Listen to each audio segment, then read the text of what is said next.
So the girl group Momoland terminated their contracts a few weeks ago, and they officially announced they'd be disbanding just a few days ago. If you don't know Momoland, they're the group who sang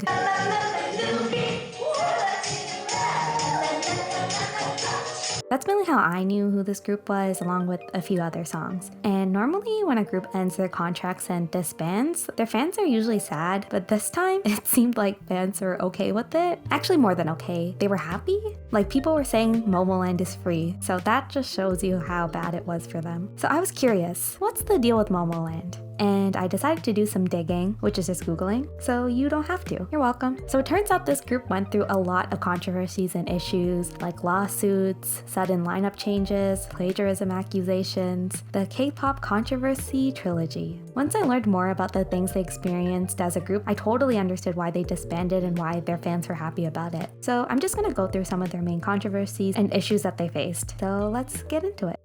So for those of you who might not know who Momoland is, they were a South Korean girl group under MLD Entertainment, who used to be known as Double Kick Company. Wait, did they rename themselves after Momoland? So are they gonna rename themselves now that Momoland is gone? That should be interesting. Anyways, they were actually created through a girl group survival show called Finding Momoland, which came out in 2016. So trainees from Double Kick competed against each other to be a part of the agency's new group, which was called Momoland. I'll talk about the show again a little later because it gets very messy. Surprise, surprise. The winners of the competition were Yebin, Yeonwoo, Jane, Nayeon, Joey, Ahn, and Nancy. And these girls formed Momoland, and they were a 7-member group. Wait, did I say 7?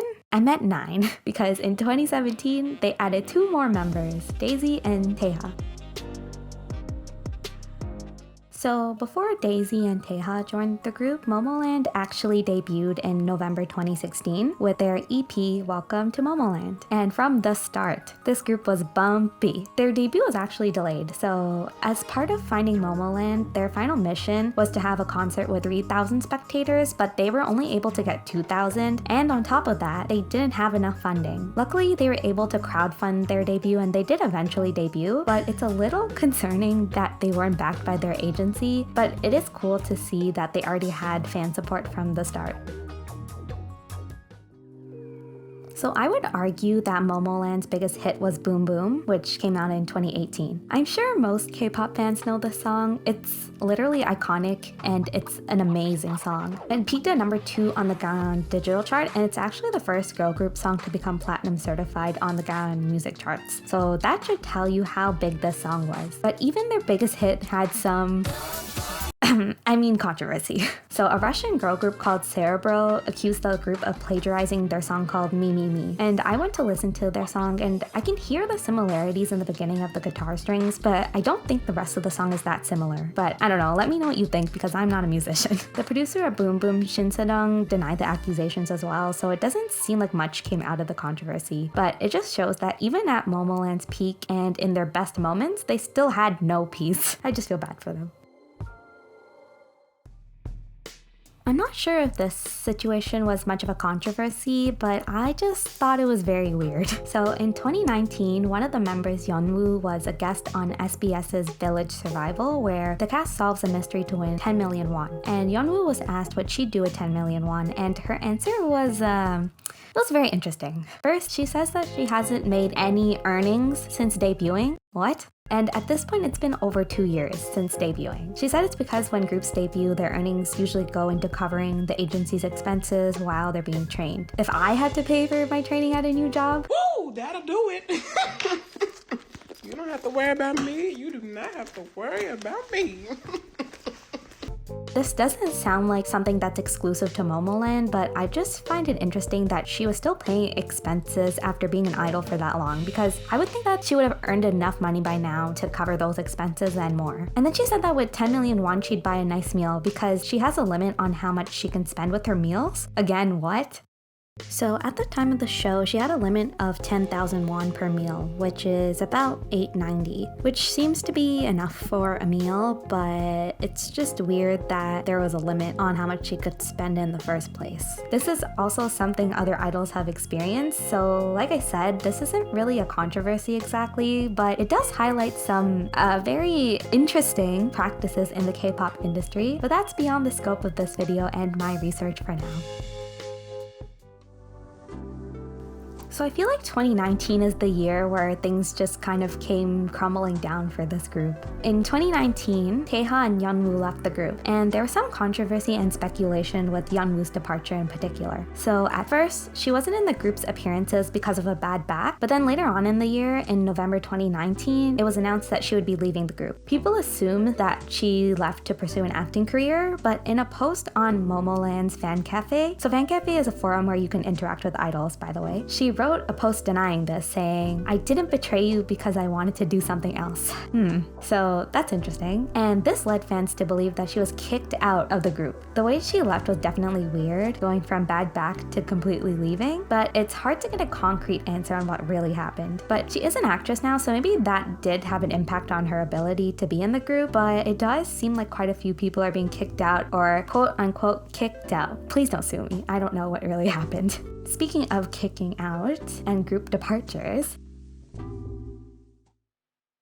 so I'm going to call this next section the Daisy Trilogy because she seemed to have the hardest time in the group, and there were 3 main incidents with her that really show this. So in May 2020, Daisy left the group, at least officially. In March 2019, it was announced that she wouldn't be part of the group's latest comeback called I'm So Hot, and MLD said that Daisy would be back for the next album and comeback, but she never came back.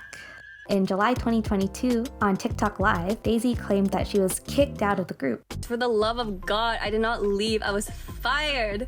This is alleged, by the way, because I don't want to get sued, so everything I say is alleged. Anyways, she says that she actually did want to return and keep promoting with the group, but MLD didn't let her. And then, when she tried to terminate her contract with the agency, they demanded that she pay penalties for breach of contract. MLD denied these claims though, saying that her hiatus in 2019 was actually because of dating rumors that she had with iKON's Yoonhyung at the time. So, remember Finding Momoland? Of course you do. And allegedly, emphasis on allegedly, it might have been rigged. So, in 2020, Daisy claimed that the survival show's results were rigged. This claim came out after there was some controversy around other survival groups being rigged, like Mnet's Produce. So the way the voting worked for Finding Momoland was that it was weighted with 60% producer evaluation, 20% online viewer votes, and then 20% of the audience votes. So remember how Daisy joined Momoland in 2017 instead of the group's debut in 2016? So Daisy was actually eliminated from the competition, and she claimed that the day of her elimination, the agency reached out to her to have a meeting. And during the meeting, the agency allegedly said that they planned to include her in Momoland whether she was eliminated or not, and that she would be debuting after the group's first album. And MLD responded to Daisy's claims saying that they weren't true and that they would be pursuing legal action against her. But I'm not too sure if anything actually came out of this situation, at least legally. Not sure how much truth there is to this claim, but it's definitely very interesting. Oh, you thought it was over? Nope. There was actually a lawsuit between Daisy and MLD. So Daisy filed a lawsuit between them for unpaid wages. So like I mentioned before, Daisy wasn't part of the original Momoland lineup and wasn't selected during the Finding Momoland process. All of the members who were selected during the show had to pay a portion of the production and audition fees. And even though Daisy didn't sign her contract until after the show, MLD still deducted some of her earnings because of the show, around 66 million won or 55,000 USD. So she ended up suing them because she felt that it wasn't fair that she lost that money for a show that she wasn't even selected from. And the court seemed to agree because they ruled in favor of her, and MLD allegedly had to pay around 79 million won or around 66,000 USD, not only for the show's fees but also other wages that Daisy didn't get. So as you can tell, this group has had a few messy years, and it's definitely impacted all the members. Daisy said she hasn't spoken to the members since 2019, which is sad considering all the things she went through after leaving the group. And in 2022, some of the members said that they were afraid to perform because of members leaving and other rumors surrounding them. The group never really seemed to get a chance to settle and just be idols, and sing and dance like they probably dreamed of when they first started this journey. And it's too bad because I think they could have gone after having that type of success as a group. And I've gone and listened to some of their songs while making this video, and they're really good. Hopefully being away from the Momoland name gives them less stress and lets them have a fresh start in whatever they want to do.